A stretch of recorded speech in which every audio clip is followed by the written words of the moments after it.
I took a 7-month hiatus from making DIY videos because of this space. It was way too cluttered and it cluttered my mind, and Poshmark took over my life, as you guys can see. Although I loved it, I feel like I take on way too much, so I decided to put Poshmark aside and clear out my workspace once again. I got rid of about 70% of my inventory, and once the rest of it is gone, all of this right here, this entire wall is going to be extended to fit more of my craft stuff so I can make really amazing DIY videos. On the opposite side, as we're working in the garage, you guys can see I have an entire different mess that I'm going to have to tackle at a different time. And another thing that really bothers me are these stupid fluorescent lights. I had revamped this space once before, as you can see by the half-ass paint job, but we're going to try to do something else in the meantime, because once the rest of my inventory is gone, I'm going to make this space really, really nice. So right now I'm taking this gigantic roll of burlap and I'm going to cut some strips off, and I'm just going to place them on the wall with some thumbtacks. And again, we're not going to make it super amazing right now because I have different plans for this, but I think this is a great idea to cover this wall. So just to make sure that it looked good, I overlapped the pieces on top of each other, and then I just cut out this area where the outlet goes because I always plug in stuff right there, and of course I don't want it to be in the way. And I did use a total of 8 strips, and I still have this enormous roll of burlap that I can use for other projects. I think I should have used a little bit more to go further on the wall. I guess I'll do that another time. These are individual dry erase calendars, and I just hooked them together, and you guys can see I have not made anything since January or February, and I'm going to place it right on top of the breaker box, and it's going to cover it right up. I'm going to add this motivational piece that I purchased at Walmart a long time ago for like $2 or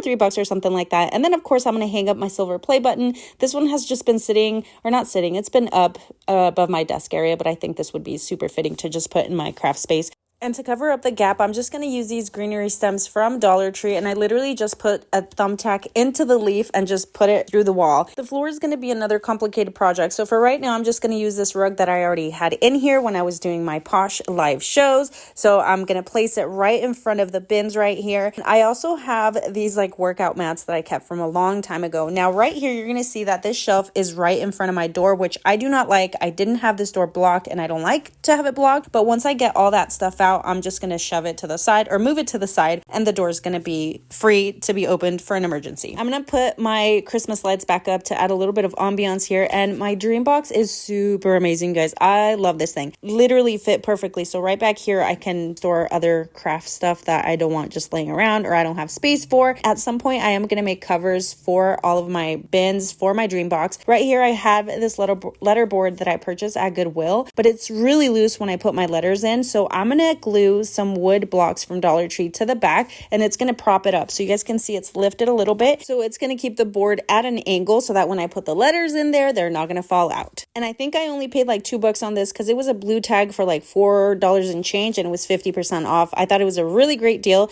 And then all of my letters for my letterboard I purchased through Amazon. So clearing out the space, cleaning it up, and then just putting some stuff on the wall so it doesn't look all gross was the gist of this project for today. And then of course, because of my lighting in the garage, it sucks. I have to add tons of other lighting, and all of my lighting I purchased through Amazon. And you guys can see I have the softbox lighting, and then my ring light, and then I do have my professional camera as well because I do use it for filming my videos. But overall, I think this space looks great compared to what it used to look like, and I'm actually super excited for when my complete wall is cleared out so that I can really start my garage craft room project. And then this part is like the social media versus reality because it looks all nice. And then of course the eyesore on the other side, which I'm not really worried about right now. That's going to have to be for a later time. But I really feel like I needed to unclutter this space to unclutter my mind so I can make some great DIYs. What do you guys think?